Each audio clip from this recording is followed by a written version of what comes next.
Musuh-musuh Islam nak menganggap kalau kita follow dan ikut betul-betul acuan dan pengajaran yang terdapat di dalam agama kita, dalam dunia yang dianggap global, dunia yang dianggap canggih dan moden pada zaman ini, kita pasti akan ketinggalan zaman. Orang yang ikut Islam ni ketinggalan zaman. Siapa yang ikut Islam ni dianggap jumud, siapa yang ikut Islam ni dianggap kolot. Jadi kalau kita nak moden, kalau kita nak majukan diri kita, kita kena belajar, ambil ilmu daripada orang lain. Baik tuan-tuan, dalam bab kita nak ambil ilmu daripada orang lain tidak menjadi kesalahan pun. Bahkan sampai hari ini Islam banyak belajar sesuatu di luar daripada disiplin-disiplin ilmu yang sememangnya ditekankan dalam agama. Kita dah belajar sesuatu yang kita kata dianggap luar dan asing daripada fundamental kita, yang dipanggil sejarah, yang dipanggil geografi, yang dipanggil sains, yang dipanggil teknologi, yang dipanggil falsafah, yang dipanggil apa jua ilmu. Orang Islam hari ini belajar untuk mengetahui dan mengambil manfaat daripada disiplin ilmu-ilmu tadi. Dan ulama-ulama ada menyebut, daripada kita tidak mengetahui, baik kita mengetahui tentang sesuatu, walaupun setengah orang kata alah belajar benda ni tak penting sangat pun untuk akidah kita, tahu benda ni tak penting pun untuk syariat kita. Ada suara-suara demikian. Tetapi saya lebih suka mengambil pendekatan tadi, antara tak tahu sesuatu benda dengan kita tahu, mana lebih baik, walaupun benda tu mungkin dianggap kurang penting oleh orang lain. Tak payahlah belajar falsafah, tak payahlah belajar ilmu ni, tak payahlah belajar benda ni. Akidah kita pun tak kuat lagi, belajar toharah pun tak berapa nak lepas lagi, nak belajar tu lah, nak belajar ni, belajar tu, belajar ni. Lepas tu, kalau anda tak belajar benda tadi, adakah berasa kemas dah akidah anda? Kerana belajar jadi tak kemas lagi, kerana anda tak belajar tu berasa kemas lah. Kau berasa lagu mana? Contoh kita kata, saya tak berapa kemas lagi belajar akidah, tiba-tiba nak belajar ilmu yang di luar fundamental tadi. Dia pun pesan kat kita, alah akidah pun tak berapa kejap lagi, tak berapa kemas nak belajar ni. Kalau berhenti belajar ni pun berasa kemas dah ke? Sama je tuan-tuan. Sebab kita berasa sesuatu di luar agama semua tak ada manfaat, semua tak ada faedah. Sedangkan kadang-kadang benda itulah yang mendatangkan faedah kepada kita. Ingat, bila kita tidak menyukai sesuatu, guru-guru selalu berpesan jangan terus tong sampahkan. Sekurangnya kalau kita tak mahu dan berasa benda tu sekarang tak penting, bungkus dalam plastik, letak atas almari. Tak penting lagi. Satu masa mungkin benda tu akan jadi kegunaan dan kepentingan buat tuan-tuan. Sekurang-kurangnya, aku nak guna dah lagi, dulu tak berasa nak guna. Oh, lupa duduk dalam plastik atas almari, buka-buka ada lagi. Tapi kalau lebih awal dulu tuan-tuan tong sampahkan, nak cari kat mana? Mah, mana barang tu? Mah dah buang tong sampah. Aduh, ingat hari tu tak penting sangat, tak penting mana, dah tong sampah, tak tahu nak ke mana lah. Ingat tak cerita A.R. Bado dulu pasal surat tu? Jenuh tong sampah tu, cari tong sampah ni sebab tertukar surat dah. Dia jadi payah. Baik tuan-tuan, ilmu apa pun kita belajar, selama mana kita ambil pengajaran, iktibar dan pelajaran daripada dia, yang dengan pentingnya benda tu tak mengikis akidah kita, tak mengikis agama dan syariat kita. Maksudnya kalau kita belajar tu hilang akidah, tak payah belajar lah. Belajar benda tu hilang syariat kita, tak payahlah. Jadi selama mana benda tu ada kepentingan untuk dunia kita, belajarlah. Tapi apa yang kita nak sebut di sini ialah, dalam mana kita belajar ilmu, kita kena ada filter, kita kena ada tapisan. Tak semua ilmu yang kita dengar ada sahih dia, tak semua ilmu yang kita belajar mesti ada betul dia. Tetapi kena ada filter, kena ada tapisan. Kita kena buat penyaringan yang mana betul, yang mana salah, yang mana kita rasa ragu-ragu, yang mana was-was, yang mana syubhat. Cuma bab macam ni, untuk meletakkan nilai benar tak benar, dia jadi susah. Hak di luar konteks agama tadi. Terutama bab yang memerlukan uji kaji, pengkajian, observation, eksperimental, memang akan ada cabang khilaf yang cukup besar. Sebab kadang-kadang satu isu yang kita bawa satu isu yang kita bicarakan mungkin dia benar pada pandangan kita tapi tidak pada orang lain. Bagi saya rasa benda ni betul. Tanya abang ni, abang kata bagi saya dia tak betul. Tapi bila timbul isu yang lain, bagi abang ni dia rasa betul, tapi bagi pandangan saya rasa tak betul. Itu biasa. Tapi untuk menentukan kita perlu apa? Filter-filter dan saringan yang lain untuk mengesahkan sama ada dia benar-benar salah atau dia benar-benar betul atau sebagainya. Kembali kepada konteks yang kita nak sebut ialah tuan-tuan, mereka akan bawakan satu bentuk benda baru dalam agama supaya nampak kita ni junius, nampak kita ni berfikir. Tapi sebenarnya dia cuba robek, dia cuba rungkai, dia cuba cakap satu persatu untuk bagi apa? Untuk bagi lorongan kepada pemikiran beralaskan liberal. Atas nama kebebasan. Kebebasan apa? Kebebasan beri pandangan. Kebebasan apa? Kebebasan beri pendapat. Ya. Semua orang boleh bercakap, semua orang boleh bagi pandangan dan pendapat, tapi ada lapikkan dia, ada dasar dia. Bukan saja-saja nak cakap, kita lepas, no. Bukan saja-saja nak beri pandangan, kita lepas, no. Tapi dia ada view, dia ada value, nilai yang tersendiri, benda yang kita nak bincang, benda yang kita nak sentuh. Contohlah, kita bawa dah. Kadang-kadang kritikan yang mereka buat menyebabkan seseorang pengkaji itu mula meragui agama dan syariat mereka sendiri. Pasal apa kita kena semayang? 5 kali pula tu, patu rakaat pula tak sama. Hang tak rasa pelik ke? Hak ni kena semayang 2, hak ni kena semayang 3, hak ni kena semayang 4. Dia mula buat keraguan-keraguan dan tashkik macam ni. Pada siapa? Bukan sama mereka, pada kita. Jadi kita pun jenis berasa jenis sangat, berasa hebat sangat tadi. Hak orang duk mengaji, kita tak mau datang. Hak tok guru duk ajak, kita tak mau dengar.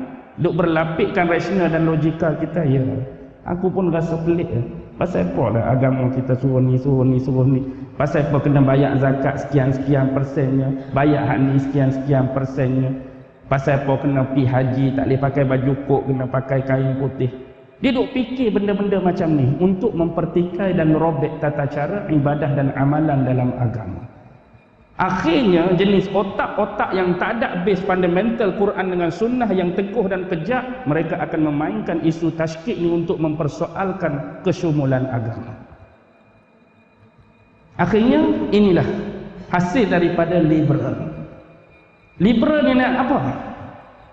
Liberal ni berfikiran bebas. Maksudnya Quran hari ni boleh ditafsirkan oleh sesiapa pun, sebab Al-Quran ni mutlak Allah turunkan kepada sekalian umat manusia. Kenapa hak penghuraian dan hak pentafsiran seolah-olah jadi mutlak milik para ulama saja? Kalau kita tengok tafsir ulama tu, tafsir ulama ni ada yang nama Qurtubi, ada yang nama Tabari, ada yang nama Ibnu Katsir, ada yang nama Sa'labi, ada yang nama tu nama ni. Seolah-olah otoriti mutlak ni milik ahli tafsir. Dia saja yang berhak untuk tafsir Quran. Sedangkan Quran Allah turun pada semua, bukan turun pada ulama tu. Jadi kita juga layak untuk memberi tafsiran dan penghuraian tentang Quran. Masalahnya ulama tu tafsir ada metod, ada manhaj. Hang tafsir pergi ke mana? Pergi ke laut. Bila pergi ke laut tenggelam, bila tenggelam lemah. Bila hang seorang lemah tak apa, orang lain lemah sekali dengan hang. Sebab tu kita kata setiap ilmu ada disiplin. Hang nak tafsir, okey, tak ada masalah. Belajar betul-betul, belajar pandai-pandai, belajar semua disiplin-disiplin yang melayakkan untuk kita jadi pentafsir Quran, go on. Maksudnya selepas ni huraian yang kita buat tak lari, huraian yang kita buat tak bercanggah, huraian yang kita buat tu tepat dan betul sebab kita ikut disiplin ilmu yang sebenar untuk melayakkan dan mengotoritikan kita buat kerja tu. Lah ni kita ni keyboard warrior, minum kopi Starbucks. Oh, aku nak mentafsirkan surah An-Nisa ayat 32, seluar pendek rambut cacat. Bukan kita nak hina penampilan dia tu. Otoriti tu tak ada pada dia untuk tugas dan kerja tu, tiba-tiba dia nak buat. Hari ni sesiapa pun kalau kita kata dah semua kerja dalam kad Malaysia ni semua orang mampu buat, tapi kalau kita pi kacau kerja orang yang kita tak ada otoriti, tak ada kemahiran, orang marah ke tak marah? Tiba-tiba rumah terbakar, bomba pun mari. Ada satu kes tu jadilah sikit, kita pun pergi tepih abang bomba tu. Tak keluar ayat. Salah ke saya nak buat kerja ni, saya nak bantu orang? Tak salah, tapi otoriti hang tu tak ada untuk buat kerja ni. Jadi orang marah, bukan tak boleh buat kerja ni. Hang nak buat kerja ni boleh. Hang isi borang, hang buat surat, hang berlatih panjat tu, pelajit panjat turun, berlatih potong pokok, berlatih tangkap ulat apa semua. Orang bagilah sup bomba, hang buatlah nak buat. Masalah lah ni dia nak terjah dengan alasan semua kerja dalam Malaysia kita boleh buat, tak ada siapa boleh ganggu. Boleh ke? Keahlian dan otoriti tu tak ada pada kita. Tapi kalau kita belajar betul-betul, tak ada siapa marah. Kenapa hang buat kerja ni? Memang saya ahli bomba, ni kad saya. Saya tak boleh kata apa. Memang tuan berkelayakan. Pasal apa tuan tangkap orang? Memang saya anggota polis. Ni kad saya. Sama juga macam benda ni. Bila nak tafsir Quran, agak-agak tuan-tuan, orang yang otak liberal tafsir Quran akan sama tak dengan habis ulama-ulama dulu? Tak akan sama. Akibatnya jadi percanggahan. Tengok dalam sejarah apa yang jadi. Contoh, bila disebutkan dalam Quran bab kahwin, siapa yang mampu kahwin? Kahwin berapa? Seorang. Kalau dia mampu kahwin 2. Kalau mampu kahwin 3. Kalau mampu kahwin 4. Kita orang lelaki beragama Islam dibolehkan kahwin 4. Nabi kahwin berapa? Nabi kahwin berapa tuan-tuan? 11. 4 11. Oh, jauh beza. Nabi boleh kahwin 11, kita kahwin 4. Jauh beza. Tapi pentafsiran ada yang dibuat macam mana? Boleh kahwin 1 dan boleh kahwin 2. 1 campur 2 berapa? 1 campur 2? 3. Lepas kahwin 2 boleh kahwin 3. 3 campur 3? 6. Lepas tu boleh kahwin 4. 6 campur 4? 10. Nabi sebelah, hak ni 10. Hak ni dekat. Hak ni 4 sebelah jauh. Jauh 4 sebelah. Hak ni paling mendekati. Kita 10, Nabi sebelah dekat. Walaupun rasa dekat logik dan rasional, tuan-tuan nak ikut 4 ke nak ikut 10? Kalau dalam hati nak 10 kan? Kalau lebih 10 pun nak lagi. Tapi itulah yang diajar dan panduan. Dan lebih pada tu jadi hak macam 3 tambah 4, 1 tambah 2 tu datang dari mana? Sini lah. Dia berasa jenius sangat, dia berasa bijak sangat. Dia nak tukar apa yang dah menjadi dasar dan asas. Bab faraid sebagai contoh. Orang lelaki biasa lebih daripada wanita. Sebab mari liberal nak hak sama rata. Lelaki pun sekian, perempuan pun sekian. Sama je. Kita semua hamba Allah, yang jadi beza jantina. Lelaki, perempuan. Tapi hak kita sama. Kenapa dibeza-bezakan? Kenapa lebih orang lelaki dia nak pertikaian? Dia nak suruh apa? Dia nak suruh apa tuan-tuan? Dia nak suruh dapat sama. Contoh kalau 100,000 bapak tinggal, abang pun dapat 50,000, adik perempuan pun 50,000. Semua sama. Hak sama rata. Sampaikan hak sama rata ni, Tok Imam pun dia nak orang perempuan boleh jadi Tok Imam. Tuan-tuan rasa seronok dan selesa ke kalau berimamkan Tok Imam wanita? Tiba-tiba dia mari sijil, jumpa pengurusi masjid, saya nak memohon jawatan Tok Imam wanita. Apa kelebihan yang anda ada? Kalau kira saya tahfiz 30 juzuk, Tok Imam adalah ni 1 juzuk pun tak ingat, saya lebih. Kalau ikut suara, dia suara imam, saya boleh buat ni 7 imam keluar. Suara lagi bagus dan merdu daripada dia. Cuba tanya asas-asas fardu ain, saya boleh banyak jawab soalan lebih daripada Tok Imam hak ada. Kenapa saya tak dapat? Sedangkan semua hak ada tu saya lebih. Tuan-tuan nak lantik juga ke? Tak mau lantik. Setakat nak imam solat je, apa masalah pun. Pada bacaan, betul bacaan saya. Tuan Imam pun dah test, betul tajwid saya. Rukuk-rukuk yang sama, tunduk-tunduk yang sama, tahiyat-tahiyat yang sama, kunut yang sama, salam yang sama. Apa bezanya? Dia mungkin kita nampak tak ada beza, tapi permasalahan-permasalahan mendatang akan muncul. Contoh, kalau agak-agak tu imam perempuan, kalau dia cuti bersalin, berapa bulan dia kena cuti? Saya baru balik kampung, mari masjid TTDI. Mari minggu lepas pun Tok Imam lain, mari minggu ni Tok Imam lain, minggu ketiga Tok Imam. Tok Imam kita duduk mana sebenarnya ni? Tak, Tok Imam kita bersalin 3 bulan cuti. Sebab apa? Imam wanita. Lepas tu habis fatrah bersalin, marilah bertugas 2 minggu. Lepas tu cuti pula 2 minggu. Baru mari 2 minggu, cuti pula 2 minggu. Pasal apa Ustaz? Tok Imam mari hit.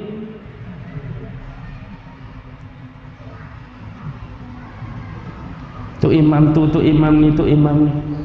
Kan ada isu dalam berita, dalam viral, seorang wanita mengimamkan solat, suami dia duduk belakang kan. Pernah dengar ke tak pernah ni?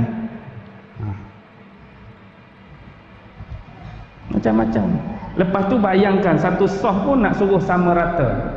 Bukan milik mutlak lelaki. Lah ni lelaki duduk depan, perempuan duduk belakang tu. Dia kata perempuan pun datang awal kena semayang belakang. Perempuan pun kalau datang awal duduk sekali dengan kita, saf yang sama. Jadi cuba tuan-tuan bayangkan, duduk 2 orang lelaki, wanita. 2 orang lelaki, 2 wanita. Seorang lelaki duduk selit-selit lagu tu. Kok tepi ni okey lagi tak? Kok tepi ni agak-agak kalau jenis kebetulan wanita datang ramai awal, saf pertama semua wanita. Tu imam, wanita saf pertama, lelaki saf seterusnya. Apa jadi? Hak masa tak rukuk tak sujud tu okey lagilah saya rasa dah. Tapi time rukuk sujud, tu imam semayang paling khusyuk sekali hak time ni lah. Sebab apa? Sebab benda tadi. Anda rasa anda boleh khusyuk tak? Anda rasa anda akan khusyuk tak? Hak sama lelaki pun tak berapa nak khusyuk. Kalau semayang perempuan duduk depan, saya rasa lagi tak khusyuk. Banyak pertimbangan-pertimbangan agama sebenarnya yang dah ditetapkan untuk jaga benda-benda ni. Tapi kita tak mau fikir. Kita nak hak sama rata semata-mata.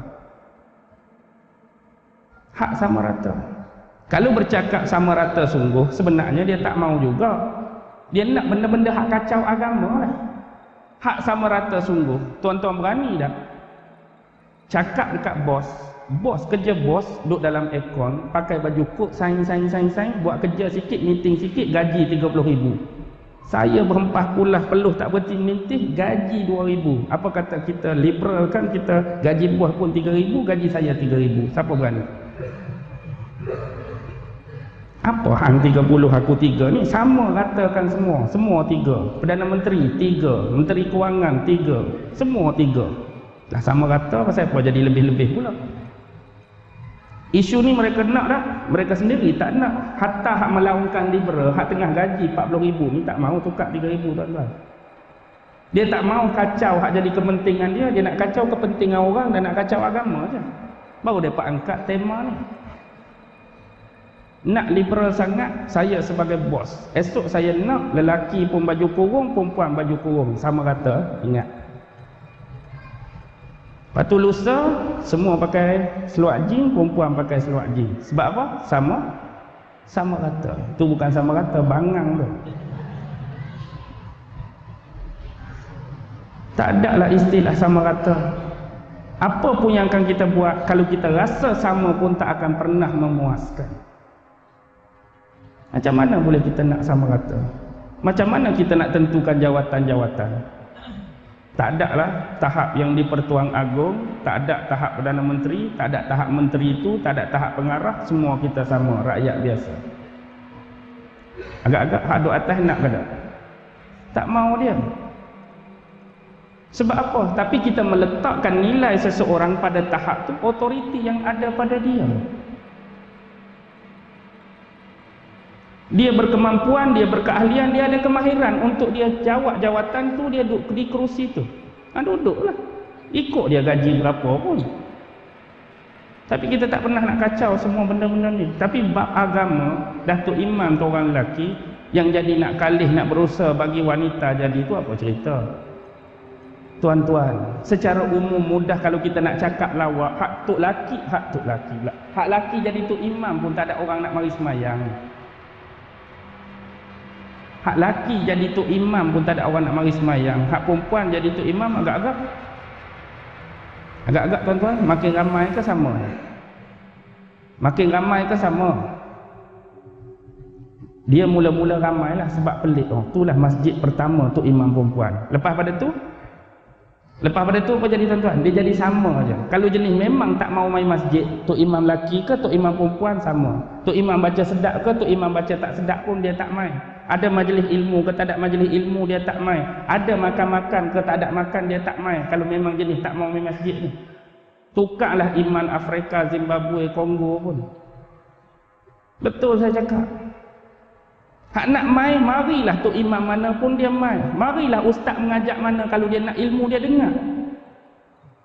Tu hak betul-betul jujur, kita nak ilmu, kita nak main masjid, nak buat ibadah, nak semayang, nak solat, nak buat amalan. Bukan sebab-sebab tu, no.